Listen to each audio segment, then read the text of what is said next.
السلام عليكم أعزائي الطلبة والطالبات، نتمنى تكونوا بخير وعلى خير. وحاجة أخرى نتمنى تكونوا كتستافدوا من لي فيديوز اللي ديجا عملناهم. دونك في هاد لا فيديو إن شاء الله غنعملوا لا كوريكسيون دو لا ديرنيير اكزرسيس في لا سيري 1. Donc, قبل ما نعملوا لا كوريكسيون نشوفوا لو résultat le plus important, le résultat d'Arrhenius pour permettre de résoudre le problème. Donc, travaux d'Arrhenius. Donc, on va considérer un électrolyte de la formule générale AXBY, mais il est considéré comme un électrolyte faible, c'est-à-dire on a un équilibre. Donc, la dissociation de l'électrolyte AXBY va donner XAZ plus YBZ-. Initialement, on va considérer une concentration initiale de l'électrolyte AXBY et pour l'ion AZ+ et BZ- 0. Et à T final, donc on a une quantité de AXBY à dissocier, donc c'est X, tel que X c'est le coefficient de dissociation fois la quantité de matière initiale ou la concentration initiale et on va factoriser par C, on trouve C1 moins alpha. Et de la même façon, pour les produits, pour AZ+, on va trouver ici X, c'est alpha, et BZ-, c'est Y, c'est alpha. Donc, pour une concentration différente de 0, c'est-à-dire différente de 0, la conductivité molaire de l'électrolyte AXBY égale, on va considérer les coefficients stoichiométriques, c'est X alpha, lambda AZ+, plus que dans ce cas, XBY est considéré comme un électrolyte faible, c'est-à-dire partiellement dissocié en solution. C'est X alpha, avec alpha c'est le coefficient de dissociation, fois la conductivité molaire de l'ion AZ+, plus Y alpha fois la conductivité molaire de l'ion BZ-. Donc pour C, tend vers 0, c'est-à-dire pour une concentration tend vers 0 dans le cas d'une dilution infinie. Donc, pour C tend vers 0, alpha tend vers 1. Donc, la conductivité molaire à dilution infinie de l'électrolyte AXBY égale Cx avec alpha égale à 1, c'est lambda 0 de l'ion Az+, plus Y lambda 0 de Bz-. Et dans ce cas, lambda, ce sont des conductivités ioniques molaires. Donc, si alpha égale à 0, bien tend vers 0, dans ce cas, on conclut que l'électrolyte AXBY c'est un électrolyte faible. Et si alpha égale à 1, dans ce cas, l'électrolyte AXBY c'est un électrolyte fort. Résultat d'Arrhenius, alpha égale, c'est la conductivité pour une concentration différente de 0 de l'électrolyte AXBY sur la conductivité ionique à dilution infinie de l'électrolyte AXBY. Donc, il est valable si la conductivité molaire de l'ion Az+ égale la conductivité à dilution infinie molaire de l'ion Az+. De la même façon, et la conductivité molaire de l'ion Bz- égale la conductivité molaire à dilution infinie de l'ion Bz-. Donc, cette relation est valable si on a de la condition. Donc, avec alpha, c'est le coefficient de dissociation de l'électrolyte AXBY. Donc, c'est le résultat d'Arrhenius, le résultat le plus important. Alpha égale, c'est la conductivité pour une concentration C sur la conductivité à dilution infinie. Validation de Stwald. Donc, Ostwald il validé l'hypothèse. Donc, il est travaillé pour un électrolyte univalent de type AB. Il est considéré comme un électrolyte faible. Donc, la dissociation de l'électrolyte AB va donner AZ plus BZ-, c'est-à-dire il considère que X égale à 1, Y égale à 1. Initialement, une concentration C pour AB, 0, 0 pour AZ+, et BZ-.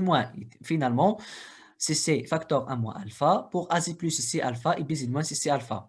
Mais quand j'ai boîte C alpha, donc C moins X, tel que X égale à quoi? Donc alpha, c'est la concentration dissociée sur la concentration initiale avec la concentration dissociée est égale à X. Donc d'ailleurs, c'est divisé par C. Et on va tirer l'expression de X égale à quoi? Ah, c'est alpha fois C. مزيان. Donc, et on va remplacer X, c'est-à-dire la quantité de matière dissociée, par C fois alpha. Et on va factoriser par C, et on trouve C facteur 1 moins alpha. Donc la constante d'équilibre à partir de loi d'action des masses. La constante d'équilibre, c'est la concentration d'IL produit sur la concentration d'IL réactif. Donc la constante d'équilibre, c'est la concentration de l'ion Az+ fois la concentration de Bz- sur la concentration de l'électrolyte AB. Et dans ce cas, l'électrolyte est considéré il est liquide, c'est-à-dire la concentration d'ILO différente de 0. Donc, à partir des données, la concentration de AZ+, c'est C alpha, la concentration de BZ- c'est C alpha, et la concentration de l'électrolyte AB égale c'est C facteur 1 moins alpha. Et on va écrire la constante d'équilibre, dans ce cas c'est C alpha au carré sur 1 moins alpha. Et dans le cas de l'électrolyte faible, c'est-à-dire alpha est très inférieur à 1. Donc, la différence 1 moins alpha est sensiblement égale à 1, c'est-à-dire ne différente pas de 1. Alors, la constante d'équilibre devient, donc, on va négliger 1 moins alpha, puisque alpha est petit, on néglige la différence 1 moins alpha, est considérée essentiellement est égale à 1, donc la constante d'équilibre devient C alpha au carré. On peut conclure, ou bien on peut tirer l'expression de alpha, c'est racine carrée de la constante d'équilibre sur alpha. Donc c'est la loi de dilution d'Ustwald. Donc dans le cas d'un électrolyte faible, alpha est très inférieur à 1, donc alpha est d'ordre 0,02 ou bien donc est très petit, ou bien on peut donner aussi alpha en pourcentage, c'est-à-dire soit de 2% ou bien 4%, et dans ce cas, c'est-à-dire si on trouve par exemple alpha égale à 4%, on peut déduire que l'électrolyte, donc 4% de l'électrolyte a dissocié. OK. Donc, autre relation. Donc, c'est-à-dire à partir de l'hypothèse d'Arrhenius. Donc, alpha, par définition, c'est la conductivité pour une concentration C sur la conductivité à délition infinie. Et on va remplacer la constante d'équilibre par, dans la constante d'équilibre, on a l'expression de alpha. On va remplacer alpha par alpha C sur alpha 0, c'est-à-dire pour alpha pour une concentration C et pour alpha pour lambda pour une concentration tendant vers 0. Et on va trouver finalement que la constante d'équilibre égale, c'est lambda, la conductivité au carré pour une concentration C fois la concentration de l'électrolyte sur lambda à dilution infinie facteur lambda 0 moins lambda C.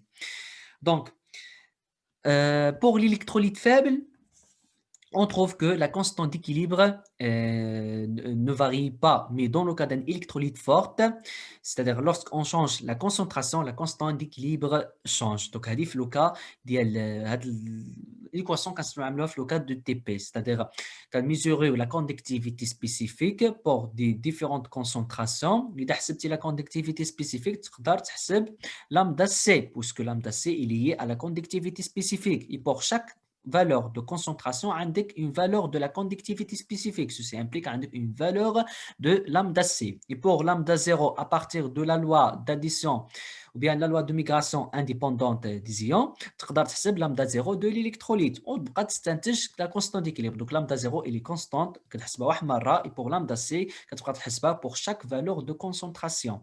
وكتستنتج si جبرتي بأن la constante d'équilibre reste constant, dans ce cas, l'électrolyte AXB est un électrolyte faible. Et dans le cas, si on trouve que la constante d'équilibre varie, donc l'électrolyte AXB c'est un électrolyte forte. Donc, à partir des données, d'abord, nous allons la correction de l'exercice 5.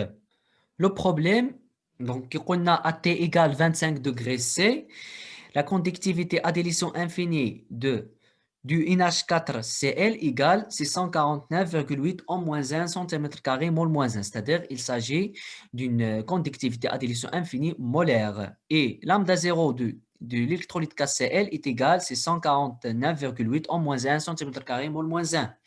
À cette même température, la résistance d'une cellule de conductivité a été mesurée égale à, lorsqu'elle est remplie d'une solution aqueuse de KCl de concentration 0,02 mol par litre, R, la résistance de la cellule, égale, c'est 94,2 ohms. Et lorsqu'elle est remplie d'une solution aqueuse de NH4OH de concentration 0,01 mol par litre, égale, c'est 2493 ohms. Donc, sachant que les conductivités ioniques limites des ions OH- et Cl- sont respectivement, avec la valeur des ohms, et que la conductivité de la solution KCl de concentration 0,02 mol par litre égale, on attaque la conductivité de du KCl, c'est-à-dire qui de KCl égale. Il fallait calculer le degré de dissociation de l'ammoniac en solution 0,01 mol par litre, c'est-à-dire le degré de dissociation de l'ammoniac NH4 plus. Dans quelle solution? Dans la solution de concentration 0,01, puisque عندك عندك deux électrolytes contient l'ammoniac, soit NH4OH ou bien NH4Cl. حنا غنحسبوها في NH4OH. Donc les données à T, donc la température de cette réaction à 25 degrés C, la conductivité à dilution infinie de NH4Cl et de KCl sont identiques, la résistance de la cellule quand elle est remplie d'une solution KCl égale, la résistance d'une cellule quand elle est remplie d'hydroxyde d'ammoniac égale, les conductivités ioniques à dilution infinie molaire des ions H-Cl- tac la valeur ديالهم, et la conductivité spécifique de KCl de concentration 0,02 mol par litre égale. Donc, le degré de dissociation de l'ammoniac en solution de concentration 0,01 mol par litre. Donc, on va considérer la dissociation de l'électrolyte NH4OH. Donc, dans l'eau, puisque la solution aqueuse, c'est-à-dire le solvant, c'est H2O. Donc, NH4OH dans l'eau va donner les ions NH4 plus aqueux plus OH moins aqueux. Le degré de dissociation, c'est-à-dire alpha à partir du résultat d'Arrhenius. Donc, on utilise l'hypothèse d'Arrhenius. Alpha égale, c'est la concentration, c'est la conductivité pour une concentration différente de 0 sur la conductivité pour une concentration tendant vers 0. Et dans ce cas, ce sont des conductivités molaires, puisque à partir des unités, on dit mol moins 1. ديال l'électrolyte NH4OH et ديال NH4OH. مزيان. Donc, on va commencer نبداو نحسبوا بعداك lambda C de NH4OH. باش نحسب lambda C de l'électrolyte NH4OH à partir de la définition. Donc, par définition, la conductivité d'une espèce égale à quoi ou bien d'un électrolyte, c'est la conductivité spécifique fois 10 à la puissance 3 sur la concentration molaire. مزيان. Mais la conductivité spécifique de l'électrolyte NH4OH n'est pas donnée. ولكن عطاك ou bien عطانا les conductivités spécifiques de l'électrolyte KCl, la résistance de KCl. Et par définition, la conductivité est égale à quoi? C'est la constante de la cellule sur la résistance de la cellule de quand elle est remplie d'une solution NH4OH. مزيان عندي la valeur ديالها, ولكن la constante de la cellule ما عنديش la valeur ديالها. هي كتسمى constante de la cellule, c'est-à-dire عندها la valeur constante. مزيان. Donc باش نحسب لا كونستانت دو لا سيلول هي كي فوا ار سي. اذا عندي كي واحد الالكتروليت فوا ار واحد الالكتروليت نقدر نحسب كاس سي. دونك في هذا لوكا الالكتروليت اللي عندي كي ديالو اي ار سي كاس سي ال. دونك la constante de la cellule égale à quoi? C'est la conductivité spécifique de l'électrolyte KCl fois la résistance de la cellule quand elle est remplie d'une solution KCl de concentration 0,02 mol par litre. Alors, on va remplacer dans l'expression de lambda pour une concentration C de l'électrolyte NH4OH qui, c'est la conductivité spécifique de KCl fois la résistance de la cellule quand elle est remplie d'une solution KCl fois 10 à la puissance 3 sur la concentration molaire fois la résistance de la cellule de NH4OH. Donc, qui a dit la valeur d'ILA, la résistance a dit la valeur d'ILA, la concentration عندي la valeur ديالها et la résistance de la cellule quand elle est remplie d'une solution hydroxyde d'ammoniac عندي la valeur ديالها. Donc application numérique, donc نزل les données, c'est-à-dire les données de chaque grandeur, on va نعمل application de la conductivité pour une concentration différente de 0 de l'électrolyte NH4OH égale c'est 10,5 en moins 1 cm² mol moins 1 puisqu'on calcule lambda molaire. Donc, il reste à déterminer lambda à dilution infinie. Donc, pour déterminer lambda à dilution infinie à partir de la loi de migration d'ions indépendants. Donc, l'électrolyte NH4OH dans l'eau va donner H4 plus OH-. مزيان. Donc, XY dans ce cas égale à 1, puisqu'on calcule la conductivité molaire à dilution infinie. Alors, pour une concentration tend vers 0, dans ce cas, lambda pour une concentration C, la notation كتبدل c'est lambda 0. Donc, باش نعمل بأن lambda de l'électrolyte NH4OH كتساوي lambda هذه plus هذه, ضروري خصني نزيد la condition à dilution infinie. Donc, إذا ما عملتش à dilution infinie, donc l'expression de loi de migration indépendante des ions fausse. مزيان. Donc, pour une concentration tend vers 0, la notation que tu de lambda C tend vers lambda 0. Alors, lambda 0 de l'électrolyte NH4OH égale c'est lambda 0 d'ion NH4+, plus lambda 0 d'ion H-. مزيان. Donc à partir des données, عندي lambda de l'électrolyte NH4Cl, c'est-à-dire on va ajouter Cl et d'étranger Cl. Donc plus lambda 0 de Cl- moins lambda 0 de Cl-. NH4 plus Cl- va donner l'électrolyte NH4Cl. Et pour lambda 0 de H- et Cl-, on a la valeur dialon. Donc lambda 0 de l'électrolyte NH4OH égale c'est lambda 0 de l'électrolyte NH4Cl plus lambda 0 d'ion OH- moins lambda 0 d'ion Cl-.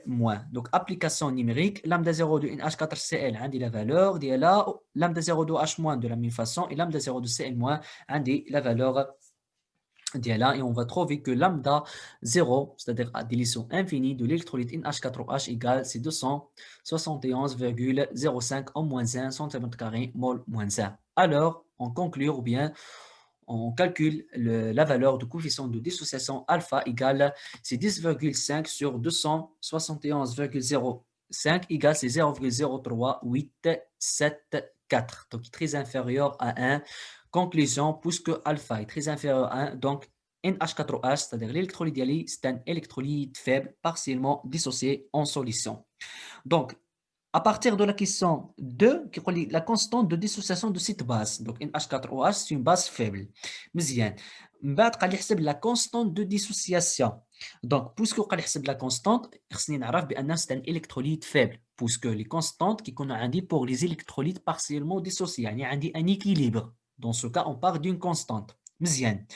Donc, pour calculer la constante de dissociation, نكتب la dissociation ديال, c'est-à-dire équilibre de dissociation ديال NH4OH.